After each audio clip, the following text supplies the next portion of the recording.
Hello and welcome to my course How to Sell on Amazon. In this course we'll be learning how to set up a successful Amazon business with a special focus on Fulfilled by Amazon. Thank you for taking the time to enjoy this course. First, a little bit about me. I have 12 years hands-on experience of selling on Amazon. I run a company called Hello Baby, which is an online retailer of baby nursery products. We sell about a third of our products on Amazon, and that's about $2 million a year. We've got customers on Amazon from all over the world, so we sell on Amazon UK, but also Amazon in the USA, France, Italy, Germany, Spain, Australia, Canada and Japan. I live in a place called St Albans, which is in the United Kingdom, just north of London. Just before we finish the introduction, I want to say a few things about Amazon, not that it really needs any introduction. The company was founded in 1994 by Jeff Bezos in Seattle. It is now the world's largest online retailer, and it is also at the same time the world's largest online marketplace. And what that means is that third-party sellers can sell products alongside Amazon's own products. It has a presence in 16 countries, including all the major e-commerce, or certainly Western e-commerce marketplaces, and sales are still growing very, very strongly. They grew by 20% in 2019. That is almost unbelievable for a 20-year-old company. It is a massive opportunity for entrepreneurs and online retailers, and it is really the first port of call these days for people looking to launch new brands, but also for larger brands looking to find new marketplaces.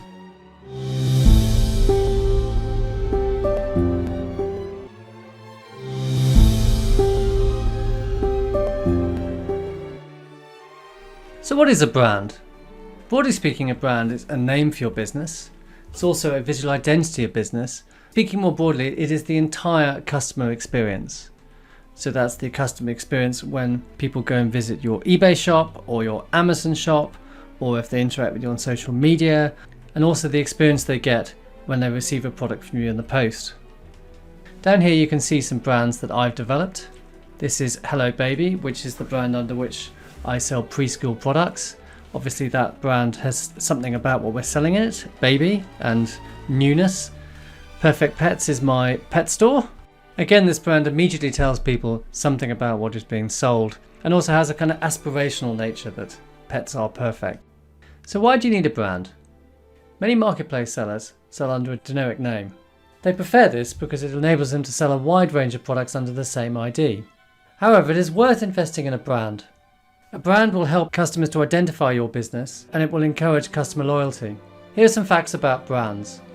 60% of shoppers actively buy from brands they know. 21% purchase products because they like the brand. A brand can also be a unifying factor across different channels. So if you're selling on eBay and Amazon on your own website, it can be a factor that brings all these different channels together under one umbrella. So let's look at an example of two different brands on eBay. The first one is a generic brand, 247 Shop. As you can tell, they haven't spent a lot of time or money on their logo. They also sell a great range of different products, everything from books to electronics to DIY. We click on a listing. They just have a plain text listing which doesn't really bring out the features of the product. Now if we look at a different site, this is the Hello Baby Direct eBay store, which is one of my stores. You can see that we have a bespoke banner. We also have our logo here on the left. It sells really only one type of product, so it's the kind of place that people can go back to if they want to try and find more of the same kind of product. We click on a listing. You can see we've spent time to create a branded experience in the eBay description. So the first store we saw is not the kind of place that people would return back to find particular types of products. Not very memorable. This one I'd like to think is a much more memorable experience, which people would come back to if they were looking to buy the same kind of product again. So some things to think about when developing your brand. If your brand does not connect with your audience, then it will not help you achieve your goals. Good branding means increased awareness, recognition, trust, and ultimately more sales. So when you're developing your brand, you need to ask yourself who your target audience is, what products are you selling, what is your product niche, and what makes you unique, and you should try and reflect that in your brand. Some tips for choosing your brand. Make sure that your brand is distinctive. If it is the same as lots of other brands, it is going to be very hard to find. Think of some different alternatives to your brand and then do a Google search and see what turns up. If you cannot find many results for your brand, then that's a good thing. But if hundreds of very similar results turns up, you should go back to the drawing board. Make sure it is easy to spell and to say. If you have a brand that people find difficult to remember or difficult to write down when they're told it, that is not going to help with your word of mouth sales. Make sure that your brand is available across multiple channels. So do a search for a URL and a search for the eBay ID and the Amazon ID and whatever channels you want to sell on. Try and choose something which has a broad range of availability. Do not fall into the trap of choosing a brand which is similar to popular sellers. It'll just be confusing and people will go to the popular sellers instead of you. Including keywords in your brand names will improve your SEO. This is for two reasons. Firstly, it'll associate your brand with keywords related to the products that you're selling. Secondly, when people write a URL, that URL will have your keywords in the anchor text and therefore will increase the search engine's perception of your site's relevance to those key terms. Keywords in the brand name will also help customers understand your product range. So if we think back to my examples earlier, I had Perfect Pets, which was pet products, and Hello Baby, which was baby products. Here are some examples of brands which I think are good and bad. Hello Baby, it's short, it's to the point, it has the word baby in it, so it immediately tells customers what the kind of products are, and it'll help with search engine optimization because if people are linking using the phrase Hello Baby to the website, it'll push up the search results for baby. Similarly with Perfect Pets, it is a pet store and it has the word pet in the title. Similarly for Elite Home Fitness, Cycle Warehouse, they're easy to say and they tell the customer something about what is being sold. Now moving on to the ones I think are not so good. Enfant terrible. It sounds cool, but it's hard to say and hard to remember. Perfect Pets. Hard to say, and also, how do you spell it? Is it Perfect Pets? Is it Perfect Pets? As in Perfect Pets? Or has it got 1 R or 2 R's? It could easily be got wrong. Finally, auctioning for you. Is it a number 4? Is it the word for? Is the U, is that Y-O-U or U? Very easy to get wrong.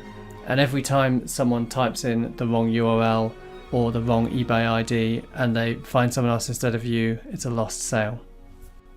When developing your visual identity, it is always best to employ a professional designer.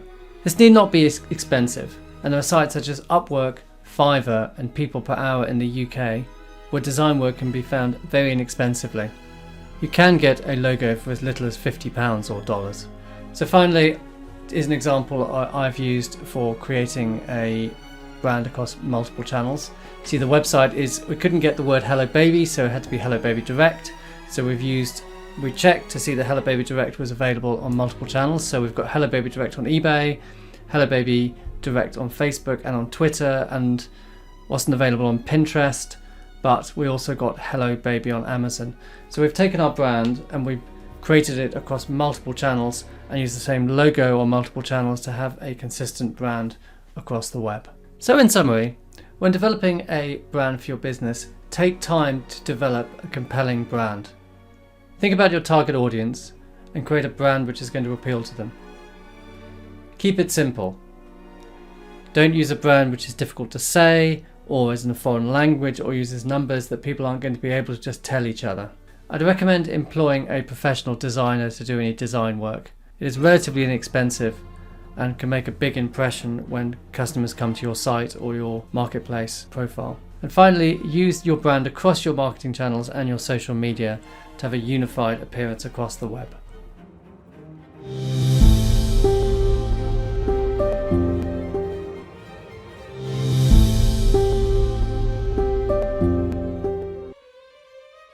If you're starting from a blank slate, deciding what to buy can be a fairly daunting prospect.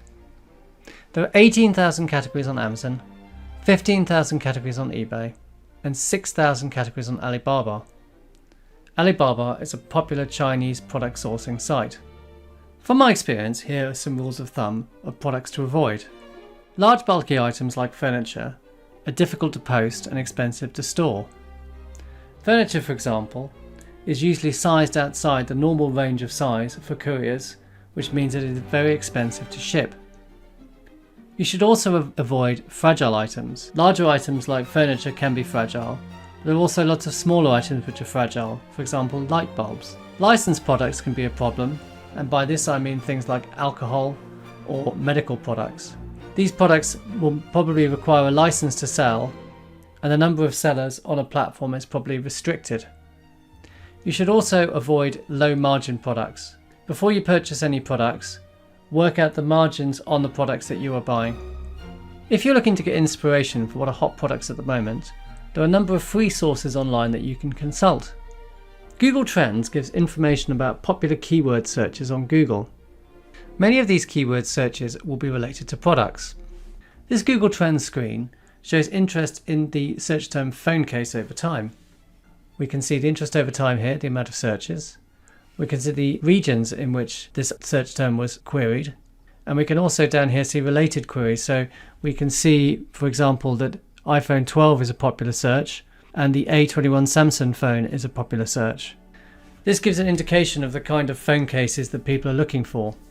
You can then drill down on a particular search query, see the interest over time on that search query and related search queries. So it would seem here that the iPhone 12 Pro Max is a case which is getting a lot of interest. Another tool from Google is their Keyword Planner. This is part of their Google Ads suite. If you log into your Google Ads account and go to Tools and then Keyword Planner, you can search for keyword ideas. Here I've searched for phone case, and you can see here the most popular search queries related to phone case and the average number of monthly searches. You can refine your queries to look at devices here and also other attributes, and you can export the results into a spreadsheet. If you have a Google Merchant account, you can look at the best sellers on Google Shopping across a wide range of categories. The Best Sellers report can be found in the left-hand navigation under Best Sellers. You can choose the country and the category from a wide range of categories. It'll show you the relative demand of the product, the popularity rank, and also whether it is in your inventory or not. You can see top products and also top brands. Using this information, you can see what is hot in a particular category. Other sources of inspiration are more traditional. You can look at websites or print media to see what's being advertised. You can look at competitors to see what they are stocking. And you can also visit high street stores to see what they have on sale and on promotion. Marketplaces are a great source of information on what is selling. Some of this information is free and some has to be paid for. Amazon has a list of best sellers which it publishes on its website across all its categories. If you do a search on Google for Amazon bestsellers, you will find a list of the best sellers across all the categories in rank order. In each category, you can drill down and see subcategories. eBay has a tool accessible from the seller dashboard which enables sellers to search for keywords and see the best selling products under those keywords. This product is called eBay Terapeak, and if you log onto your eBay account and go to Sell and then Research and then Terapeak Product Research, you can do a search for keywords. So if we do a search for phone case, we can select the categories and we can also break it down by the product identifier if we want to focus on a particular product. And then we can also select the price, the auction format and the condition, and buyer locations, and click research. And it'll show us the best selling products which can be found using that search. If you're happy to spend some money to get some better product information, there are a number of tools which collect information from Amazon about historical sales. The two most popular ones are Jungle Scout and Helium 10. These tools can be used to see popular products and also look at attributes of those products that might make that product category a good place to source products. These tools are particularly useful if you're going to source your own white labelled or own brand products. So what are the types of products available for merchants to purchase and sell online? There are a number of categories of products, each of which have their own advantages and disadvantages. Branded products are products made by well-known manufacturers which already have recognition in the market. These products can be bought from the manufacturer directly or from wholesalers. They are easy to source and can be bought in small quantities. However, their wide availability means that price competition is high. White label products is where you would go to a manufacturer, either in the UK or internationally in a place like China, and you would get your design put on one of their products. The advantage of this is you would have your own product with your own logo on it, which you will be the only seller of. However, your relationship with this product will not be exclusive, and other merchants will probably be buying the same products and putting their brand on it. Another option is own label. This is where you would go to a manufacturer and ask them to make a range of products specifically for your business. This is the kind of strategy which is employed by supermarkets' own labels, as can be seen in this picture. Both white label and own label products have the disadvantage you will almost certainly have to buy larger quantities than you would of branded products. However, you do have a more unique offering. Handmade products are individual items like soaps that you would make yourself and sell on platforms like Etsy and eBay. These have the advantage of being entirely unique to you, but they're difficult to manufacture in large quantities. Dropshipping is where your supplier will ship the product directly from them to your customer. This had the advantage that you do not have to buy the stock in advance. However, when dropshipping products, you lose control of the delivery process, and from experience many dropshippers are of a poor quality. Finally, if you have a bright idea, you can develop your own product from scratch.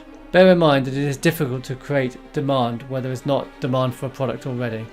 If you are looking to develop your own white label or own brand products, you should be looking for opportunities on Amazon and other marketplaces where sales are good, but where the current products available are substandard. For example, the products might have poorly optimized listings, so poorly written descriptions, bad images, for example. They may have low reviews. There could be few competing products, or it could be that there's a high volume of searches but few results. By using filters on products like Helium 10 and Jungle Scout, you can identify these opportunities. Taking an example from Jungle Scout, I've searched in the United Kingdom for within baby products. We've looked for sales of a minimum of $250 and a maximum of 50 reviews, so products which have reasonable sales but are not too well established, and it has generated a list of products. So if you were to look at that products, these are popular products without that many reviews, high sales but not that many reviews, and therefore an opportunity to develop a product which is similar to those products and perhaps optimize it better and perform better in Amazon search. You can also sell the same product on your other channels, for example, website or your Shopify site. When you're looking for suppliers for your products, if you are selling branded products, you should go directly to the manufacturer and see either if they are selling the products directly or they're selling to a wholesaler. If you're looking to get your own white labeled or own label brand products made, there are a number of platforms that enable you to connect directly with manufacturers in the Far East. The most famous of these are Alibaba. There are a number of other ones on this list here which will also be in the video notes.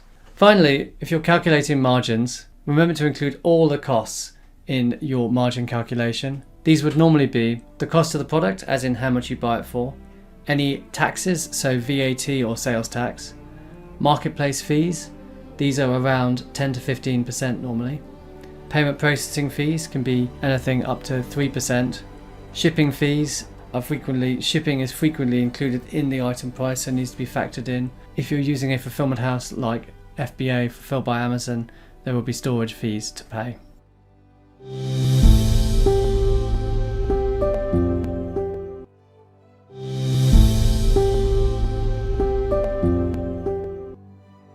In this section of the course, we will be looking at the account types. We're looking at the setup requirements for opening an Amazon account. We will look at the combined and European and North American account types. I will also give some tips for things to avoid when setting up an Amazon account. The first question you're going to have to answer when setting up an Amazon account is which account level is right for me. You can choose between the basic and professional levels. Here is a list on this slide of the ways in which these different account types differ. Firstly, listing fees. On a basic account, there is a 75p fee which is payable when the item is sold, plus the referral fee, which is typically around 15% but does vary per category.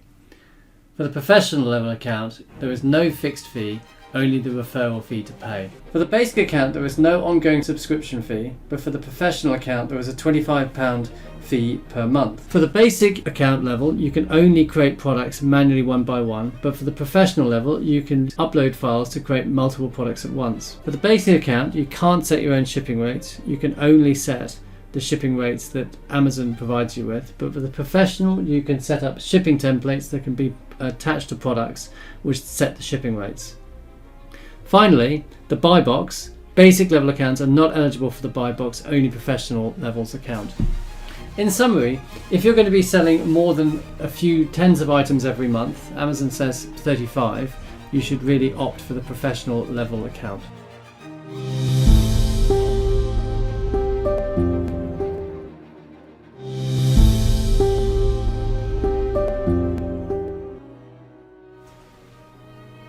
The Amazon Marketplace works by way of a commission fee charged on every item which is sold. This is typically 15% of the sale price plus the shipping, and that is the tax inclusive price.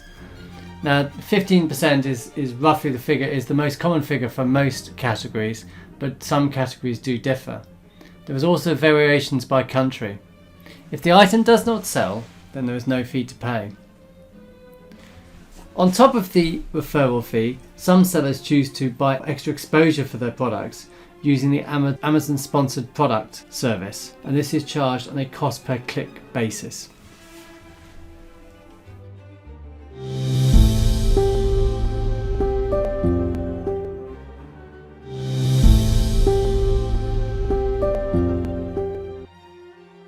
Amazon has created what are referred to as combined EU and North American accounts. This means that from a single login, you can access different Amazon countries from the same interface. This has certain benefits. For example, the inventory across these countries is shared. So if you list 3 items in the UK, it will also show as listing 3 items in France, Italy, Germany, Spain, etc.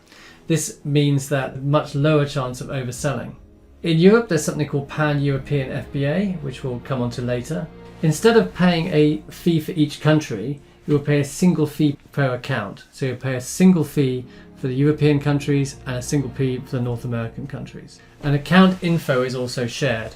Now let's take a quick look in Amazon itself at the features of the combined accounts. You'll see here at the top there's a drop down which shows all the different countries that have been combined together. In this account, which is my personal account, has the European countries here, the North American countries here, and also some other accounts that we have registered for. The European and the North American accounts are combined by default. These other accounts have to be added in separately, and I'll show you how in a moment. As I mentioned, the inventory is shared across the combined accounts, so the European and the North American account. So if I was to change this inventory number here, it would update on, in this case, all the European accounts, and it would only need to be changed once, and it would appear across the 5 connected territories. If we go to settings and we go to account info, there's certain things which can be edited in one place and will change across the accounts. So if we click on seller profile, we can see the information here for all the European accounts which can be edited in one place. If we go back and click on bank account information, again you can have one bank account which can be assigned to countries within the European zone, and that's the same on the North American zone as well. Also, what you can do is if you've got a North American account, a European account, and the other countries, you can combine them together into a single login, and that's done here under global accounts. And additional accounts can be added, and then you can, when you log in once, you can then choose the countries from this drop down here.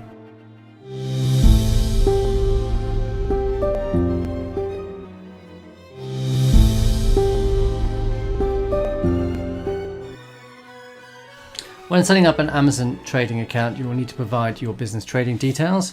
This will include your company registration documents, a utility bill showing the location of your business, your business bank account, and also a valid credit card which can be charged. Quick tips for setting up your account. Bear in mind you're only allowed to set up one seller central account per region, so you can set up one per EU, one per US, one per Japan, etc. If you set up more than that, you're in danger of having your accounts shut down. You've been warned. The information that you submit should match. So for example, the address on your utility bill and the address on your business should match completely, otherwise there may be a delay in opening your account, or it may not be opened at all. Amazon doesn't allow you very many ways to customize your account.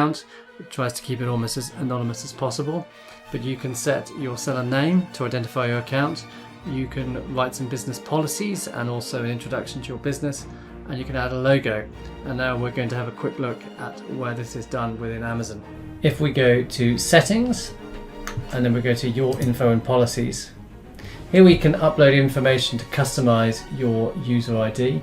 So for example, you can add information about the seller, HTML editing box here. You can also add a seller logo.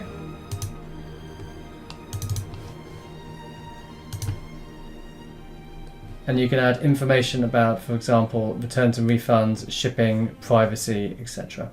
If we go to settings and account info and click on your seller profile, we can change information like the display name, the contact email addresses, and also the address for the account. This can be done, in this case, this is a combined European account, so you can do it for all the different linked European accounts. Let's just have a quick look. Here we can edit the address and the reply to emails. If we click here, we can edit the name. Best to try and choose something descriptive and easy to remember.